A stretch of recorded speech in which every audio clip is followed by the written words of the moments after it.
ہاں اس کا جواب تو خود حدیث شریف میں موجود ہے. باب اثبات العذاب قبر. صاحب مشکات نے ایک باب متعین کیا، اس باب کا عنوان رکھا کہ ہم اس باب میں اس کا ثبوت پیش کریں گے کہ عذاب قبر کیسا ہوتا ہے یا عذاب قبر کیا ہے. اس لیے کہ اپنے آپ کو مسلمان کہلانے والا ایک فرقہ ایسا ہے کہ جو عذاب قبر کا منکر ہے، کہتا ہے کہ سب بیکار ہے، کوئی عذاب قبر وغیرہ نہیں ہوتا، ساری باسپورس جو ہے وہ قیامت میں ہوگی اور عذاب قبر نہیں ہوتا.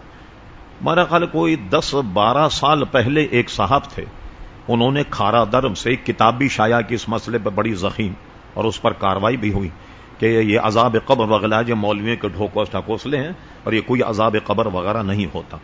اس مشکاہ شریف میں اس باب میں 3 فصلیں ہیں اور تینوں فصل میں یہ حدیث موجود ہے، اور اس میں یہ ہے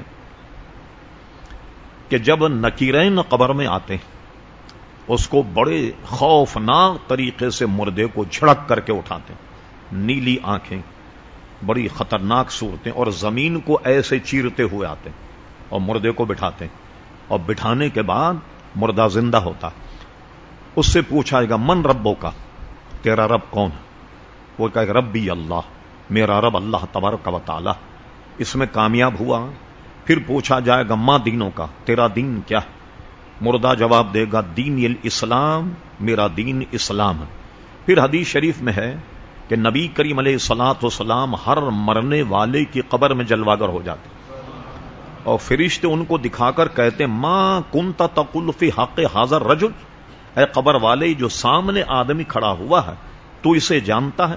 اور ایک حدیث شریف میں ہے من حبیبوں کا، جو سب سے زیادہ تیرا محبوب ہے وہ کون ہے؟ کیا تو اسے جانتا؟ تو جو حضور سے عقیدت و محبت رکھنے والا وہ فوراً کہے گا ہوا محمد صلی اللہ علیہ وسلم، یہ تو محمد ہے صلی اللہ علیہ وسلم. اور یہ ایک حدیث یہ اس طرق پر بھی آئی کہ جب وہ یہ کہہ دے گا دین الاسلام اور ربی اللہ، میرا رب اللہ ہے، میرا دین اسلام، اور حضور علیہ السلام کے لیے اشارہ کر کے کہا جائے گا یہ کون؟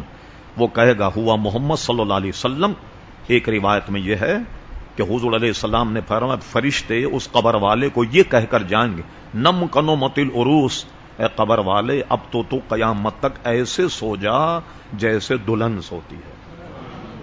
اب کیا ہوگا کہ جو نہیں پہچانے گا وہ اس سے ہر سوال میں وہ کہے گا میں نہیں جانتا، میں نہیں جانتا. حضور کو بھی دکھایا جا، کہا ٹھیک ہے میں سنتا تھا حضور علیہ السلام کا نام مگر میں نہیں جانتا کون ہے، میں نہیں جانتا کون.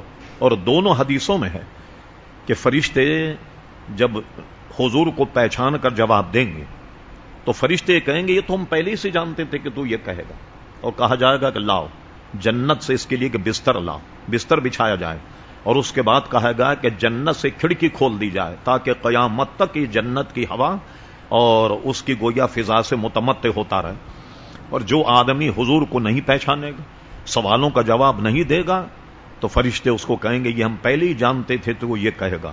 اور کہا جائے گا کہ جہنم کا دروازہ کھولو، کھڑکی کھولو، اور اس کے قبر میں وہ کھڑکی کھل جائے گی اور یہ قیامت تک اسی عذاب میں مبتلا رہے گا. تو جو آدمی حضور کو نہیں جانے گا تو یہ اس کی بہت زیادہ بدبختی ہوگی. ٹھیک ہے نا؟ تو اللہ تعالیٰ اس سے محفوظ رکھے ہم مسلمان. جی دوسرا